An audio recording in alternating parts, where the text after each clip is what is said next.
it's still a little two-lane country road, and we desperately need to have that four-lane. That's St. Johns County Commissioner Henry Dean speaking to St. Augustine's local morning news about a section of State Road 16 that runs from I-95 to International Golf Parkway. It's still a narrow two-lane sort of country road that was there 60, 70 years ago when there were only a few farms along that stretch and no residential development or commercial development. And now that area is completely developed. But that's a state road, so we've been working with and pushing as hard as possible the legislature and the state DOT to find funds and get started on designing and building what would become a four-lane highway. He says State Road 16 is not the only project that needs funding. That's just one example of some very congested roads in our county. So much that we do in the area of transportation actually comes from either the federal government or the state government through grants and appropriations. So I think it was an excellent idea of the chairman to call for this summit. A transportation summit proposed and organized by County Commissioner Christian Whitehurst and featuring county, state, and elected officials kicks off this morning at 9 a.m. inside the St. Johns County Auditorium. The summit will discuss various road and transportation issues in the county and how state and federal funding can be obtained to complete projects. This local news is a service of your hometown Toyota dealer, Beaver Toyota US 1 St. Augustine, here to wow you. Florida's 6th District Congressman weighs in on China's aggression toward Taiwan. Representative Michael Waltz says the intelligence community sees a Chinese invasion of Taiwan as when, not if. Chairman Xi openly talked about a military option and doing it on his watch, not passing it on to the next generation. Why does that matter to everyday Americans? Three big reasons. One, again, there's a new world order where Russia is doing it to Ukraine. China is thinking about it with Taiwan, where the big can invade and take over the small. Number two, about 90% of the world's most advanced computer chips are there.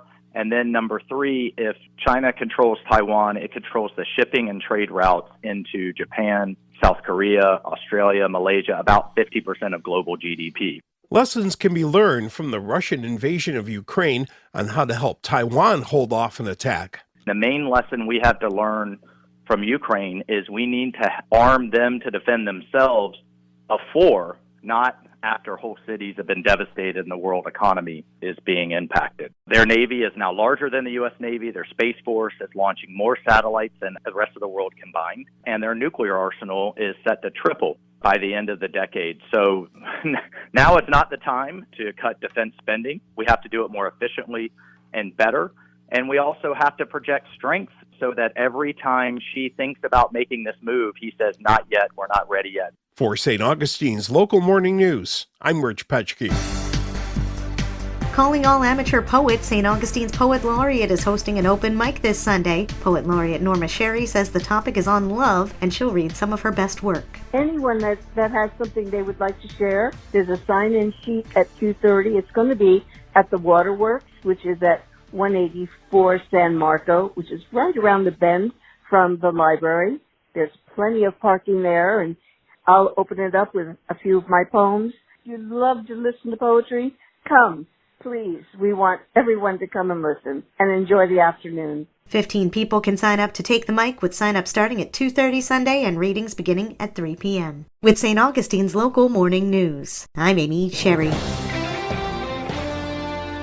St. Augustine Beach Police Public Safety Officer Ed Martinez tells our Liz Ryan where he's having coffee tomorrow. What you doing Friday morning? You're probably going to have coffee anyway. Why not have it with local law enforcement officers? Coffee with a Cop will be Friday, February 24th from 8 to 10 in the morning at the 7-Eleven at 2010 A1A South, right on the corner of Pope Road and A1A South. Officer Martinez tells us why they have this event. The reason behind Coffee with a Cop is for anyone to come out and kind of get to meet the staff, the command staff, the chief, the commander, and the officers, and kind of interact with them. And you can talk about anything you want to talk with us. So, I mean, it's just a good time, and just meet the folks as well. And if you're already wondering what you're going to do with the kids this summer, they'll be ready with suggestions. I hope people can come out and kind of enjoy our coffee with us and just have a good time and get to know us and talk about the different events that we have coming up for the summer for the kids, as well. We have a lot of things planned for the kids this coming summer.